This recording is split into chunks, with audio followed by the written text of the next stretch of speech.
আৰে মই তামোলপুৰৰে মানুহ, তামোলপুৰ ডিষ্ট্ৰিক্টৰ মানুহ এইটো, গতিকে কোনটো স্থায়ী হয় নহয় এইটো কি কৰি ইউ পি পি এলৰ প্ৰমোদ বড়ো ডাঙৰীয়া দেখোন BTCৰ CM হৈ থাকোঁতে ৰঙিয়াতে বহি থাকিলে।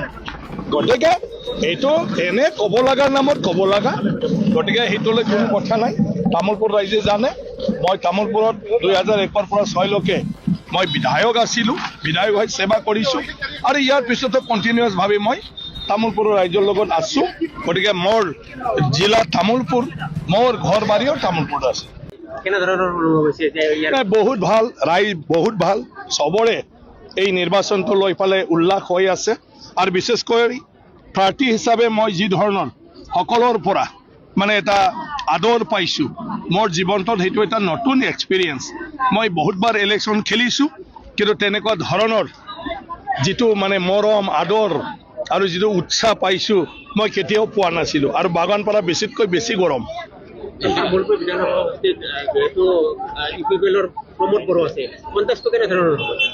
নাই কণ্টেষ্টত BTC ইলেকশ্যনৰ ৰিজাল্ট যদি চাইতো কণ্টেষ্টে নাই।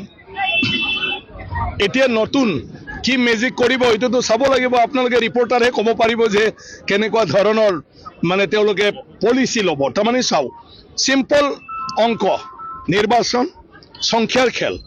এতিয়া BJP, BPF আৰু আমাৰ যিটো AGP তিনিটা মিলি পেলে এই সংখ্যাটো মোৰ দেন টোটেল ভোটাৰৰ আমাৰ 50% হৈ আছে, মোৰ দেন 50%। বাকী যি 50% বা 45% আছে এইটো বিভিন্ন পাৰ্টিত ডিভাইড হৈ যাব। গতিকে সব যদি ডিভাইড হৈ যায় তেতিয়া এনে তাৰমানে আমাৰ NDA পাৰ্টি জিকি যায়। আৰু বিগত নিৰ্বাচনটোত সাপোজ আপোনালোকে জানে ইয়াৰ ৰেখা ৰাণী বাইদেউ BJP অকলে খেলিছিলে আৰু জয়যুক্ত হ'ল, আৰু BPF দলত বহুত ভোট পাইছিলে। এতিয়া BPF আৰু BJP হোৱাৰ পিছত আৰু কাতিৰাম বৰাই যি ভোট পাইছিলে তাতকৈ বহুত ওপৰত গুচি গ'ল। নহয় দৰংগাজুলি বিজিত গেৰা নাৰ্জাৰী অকলে আছিলে BJP, তেওঁ জয়যুক্ত হ'ল। ইমানুৱেল মুছাহাৰী ডাঙৰীয়া তাত আমাৰ BPF আছিলে, তেখেতৰ যিখিনি ভোট ইটোও প্লাছ হৈ যাব আৰু ওপৰলৈ গুচি যাব। প্ৰমোদ বড়ো ডাঙৰীয়া নিজে তামোলপুৰত খেলিছিলে BTC নিৰ্বাচন, আৰু BJPয়ে তেখেতৰ সন্মানত তাত মানে পাৰ্টিটো প্ৰদান কৰা নাছিল। আৰু BJPৰ আমাৰ নেতাসকলে প্ৰমোদ বড়ো এজন ডাঙৰ নেতা, বড়ো জাতিক নেতৃত্ব দি আহিছে, গতিকে তেওঁক আমি চবে সন্মান কৰিব লাগে। গতিকে মনে প্ৰাণে চবে প্ৰমোদ বড়োৰ কাৰণে লাগি দিব লাগে। গোটেই BJP ভোট প্ৰমোদ বড়োই পাব লাগে বুলি কৈছিলে, আৰু সেইকাৰণে প্ৰমোদ বড়োই 30,000 ভোট পাই জিকিছে। কিন্তু এতিয়া BPF BJPৰ লগত আছে 25,000 পাইছে তাতে গৈবাৰীত। এতিয়া প্ৰমোদ বড়োৰ যিটো 30,000 ভোট, মই বেছি নকম, 30ৰ 10,000 ভোট BJPৰ ভোট আছিলে, আৰু এই 10,000 ভোট যদি 25,000 BPFৰ ভোটৰ লগত মিলে 35,000 হয়, আৰু প্ৰমোদ বড়োৰ 30,000 ভোটটো 20,000 লৈ তললৈ আহি যায়। গতিকে সব সমষ্টিতে আমাৰ পজিশ্যন BTC ইলেকশ্যনৰ যদি হিচাপটো চাই ৰিজাল্টটো আপোনালোকে আজিৰ পৰাই দিব পাৰে যে বাকী পাৰ্টি বাদ দিয়ক, অকল BJP পাৰ্টিক ভোট দিয়ক বা ফুলৰ পদম ফুলত ভোট দিয়ক। এটা কথা কৈছিল যে BJPয়ে প্ৰমোদ বড়োক বহুত দিলে, কিন্তু তাৰ পিছতো আৰু BJPৰ এগেইনষ্টে তেওঁ নিৰ্বাচনত প্ৰতিদ্বন্দ্বিতা কৰিছে। না এইটো ৰাজনৈতিকভাৱে কোনে কেতিয়া কি পৰিস্থিতিত সিদ্ধান্ত ল'ব লাগে এইটো নিজৰ নিজৰ পাৰ্টিৰ কথা, চবৰে নিজৰ নিজৰ দৃষ্টিভংগী থাকে।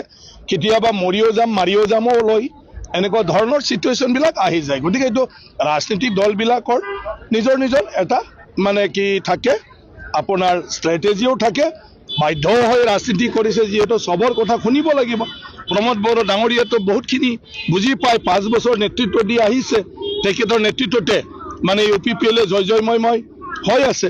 কিন্তু কেতিয়াবা তেনেকুৱা পৰিস্থিতি হৈ যায় যে প্ৰমোদ বড়ো ডাঙৰীয়া অকলে ক'লেতো নহ'ব, বাকী মানুহৰ কথাও শুনিব লাগিব। গতিকে বেলেগৰ প্ৰেছাৰতো প্ৰমোদ বড়ো খেলিব লগা হ'ব পাৰে। গতিকে সেইটোলৈ কোনো কথা নাই। মোৰ কথাটো কৈছোঁ, মই কিয় কৈছোঁ কি আজি BTR চুক্তিৰ পৰা আৰম্ভ কৰি প্ৰমোদ বড়ো ডাঙৰীয়াক চৰকাৰ বনোৱাৰ পৰা আৰম্ভ কৰি লাষ্ট প্ৰমোদ বড়ো ডাঙৰীয়াক ৰাজ্যসভাৰ পঠোৱালৈ আমাৰ মানে NDA মানে পাৰ্টিৰ চবতে মানে মৰম আছে, সহায় আছে, হাত আছে। গতিকে এতিয়া তেখেতে নিৰ্বাচন খেলিছে, সেইটোৰ এগেইনষ্টত কি হয় দেখা যাব। স্যাৰ UPPLA এটা কথা প্ৰচাৰ চলাই আছে যে আপুনি তামোলপুৰ সমষ্টিৰ স্থায়ী বাসিন্দা। কোনে UPPL দলে প্ৰচাৰ চলাই আছে আপুনি আৰে মই তামোলপুৰৰে মানুহ, তামোলপুৰ ডিষ্ট্ৰিক্টৰ মানুহ এইটো, গতিকে কোনটো স্থায়ী হয় নহয় এইটো কি কৰি UPPL প্ৰমোদ বড়ো ডাঙৰীয়া দেখোন BTCৰ CM হৈ থাকোঁতে ৰঙিয়াতে বহি থাকিলে। গতিকে এইটো এনে ক'ব লগাৰ নামত ক'ব লগা, গতিকে সেইটোলৈ কোনো কথা নাই। তামোলপুৰ ৰাইজে জানে মই তামোলপুৰত 2001 পৰা 6লৈকে মই বিধায়ক আছিলোঁ, বিধায়ক হৈ সেৱা কৰিছোঁ আৰু ইয়াৰ পিছতো কণ্টিনিউৱাছভাৱে মই তামোলপুৰৰ ৰাইজৰ লগত আছোঁ। গতিকে মোৰ জিলা তামোলপুৰ, মোৰ ঘৰ বাৰীও তামোলপুৰত আছে।